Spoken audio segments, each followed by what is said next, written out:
So guys, you're welcome back to this particular YouTube channel and thank you for joining me once again. To think that there is a time will come when this Fulani or the Northern Elders will come out to begin to demand for the release of Nnamdi Kanu or to begin to demand for this particular regional rule that we've been talking about.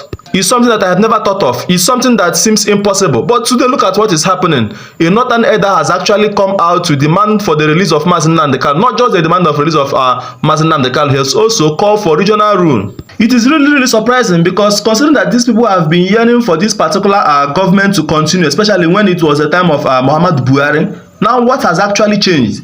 They have seen that Nigeria is no longer working. I have said it here time and time in this particular YouTube channel, and I will keep saying it again. With what is happening in this particular country, the best thing for us is to revert back to regional government, where every region will go to their region and begin to manage themselves. Where every region will begin to manage their economy and their security issues. Because from what we are seeing, these politicians are interested in exploiting Nigerians and enriching themselves. Now, this Northern Elder actually stated that the way the federal government has handled the case of Nnamdi Kanu shows how biased and how the Igbos are being marginalized. I'm going to be sharing that particular video with you. Just stay tuned and watch that particular video to the end. And when we come back, we'll just analyze and dissect the video. But meanwhile, don't forget to subscribe to this particular YouTube channel. Now watch. When we come back, we'll just analyze the video. Right. Let's move away briefly from Yahaya Bello to see what's happened with Nnamdi Kanu's case. We've seen that the judge has recused herself from the case. Wanted to find out your thoughts regarding, how the matter has been handled so far. It's been on for the longest time. He's accused the court of being biased and saying that if the DSS does not subject itself to the rulings of the court, he can understand that, but that not the court itself being biased and not obeying the decisions of the Supreme Court. So what's your thoughts regarding how I've said this has been handled? Over and over again.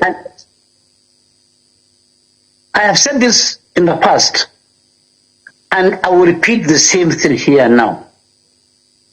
If Boko Haram criminals can be given amnesty, be trained, and given commercial support, if Sunday Agboha is still a free person working on the street, if Gani Adams is still a traditional ruler, and if this guy in the southwest, in the south, what do you call him?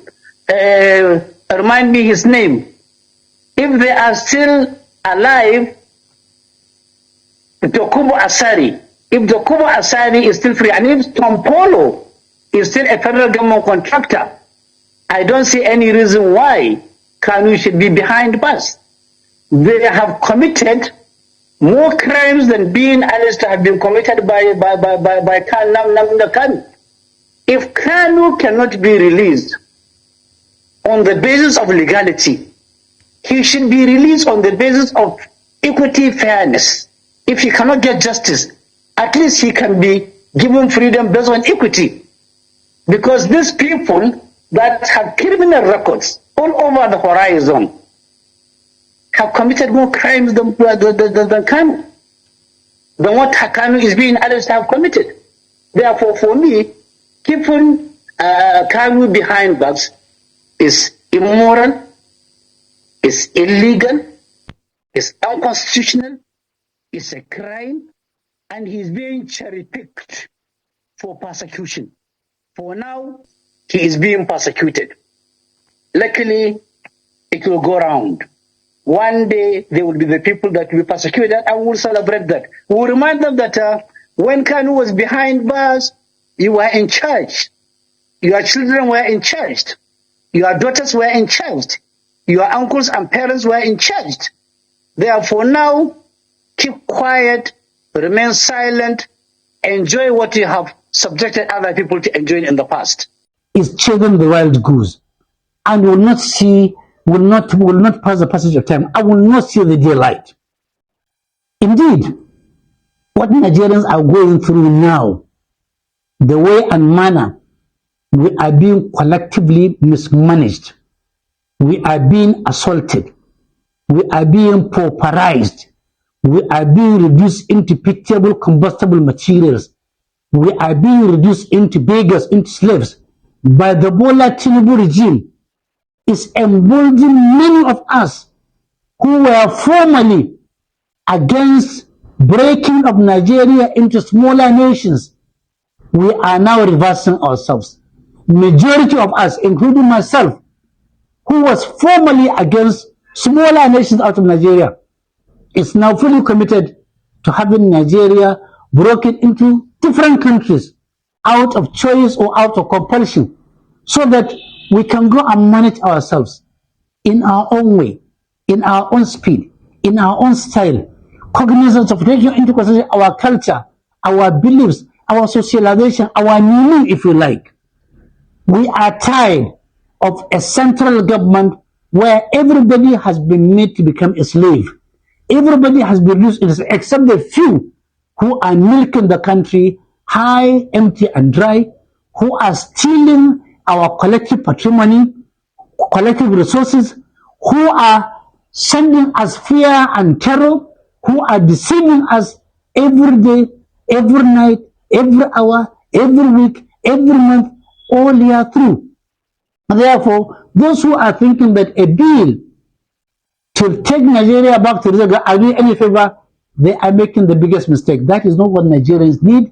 What Nigerians need is dissolution of Nigeria into smaller nations, out of choice or out of compulsion, in peace, not in pieces.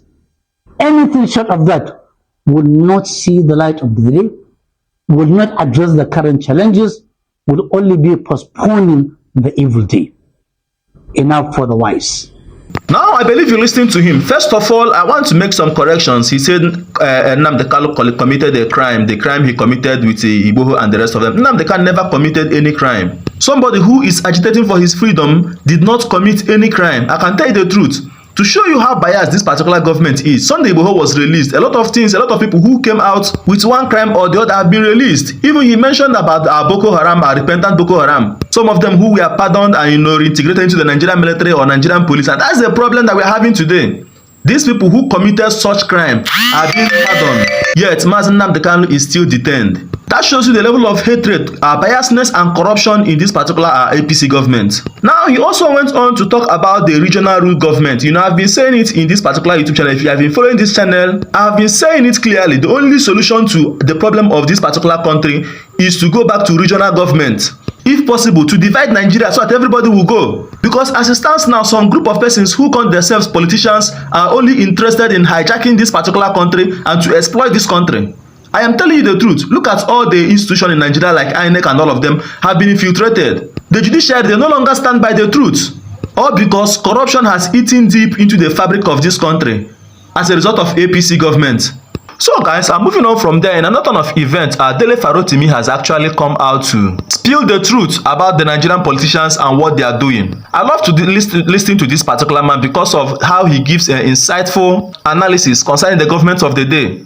He has said that these people are not interested in the masses anymore. They are just want to destabilize this particular country and then go ahead to buy passports from other countries where their children will go and they retire. They just want to mess up this country. For the common man, why they seek for other places where they can actually run to. I want you to listen to Dele Farotimi, and when we come back with, I said the video and then wrap up. Just about existing. They don't think beyond their lifetime. All they focus on is in stupid acquisition of money, obscene display of debauchery of all sorts, ever more debased acquisition of the commonwealth. Are those the ones you call elite? Mindless pursuit of money as if they are going to live forever. They live stupidly consumed by the pursuit of money. We don't have elite in Nigeria. We have no elites in Nigeria. If we were a country blessed with an elite class, they would have demanded better, both of themselves and of the society they have built. You know the tragedy of the people you are calling elite. The pinnacle of their achievement in their own eyes is their capacity to buy homes abroad and send their children abroad and be able to take their children abroad. They build things that their children cannot even inherit. They are building a country that their children can't survive in. Are those the ones you are calling elite? Which elite? Nigeria is not blessed with an elite class. Wherever you look at it, whether it's in the academia, whether it's in politics, whether it's in the economy itself. Which elite? The only thing they compete about is my private jet is bigger than yours. That's all now. Which elite? What is elite about our society? Exactly what have they done in the society that is suggestive of a people that may be considered elite? What elite? All of them are carrying second passports. Each and every one of the person you may call elite in Nigeria today has a second passport. If the British who governs us indirectly or the Americans who benefit from our putrefaction have not granted them either permanent stay or residence or their passport, their children are carrying it, or they will go and buy one of the Mediterranean countries' passports, or they will go to, say, all these funny countries, Grenadine, this one, that one, each and every, including your traditional rulers, they all carry all these funny passports up and down the place. Are those the ones they are calling elite? Elites living in slums. Those are the elites. We have no elites in Nigeria. Don't let's fool ourselves. We have no elites. So please, stop. You don't have an elite. I'm sorry to say. There is no elite in Nigeria. Please.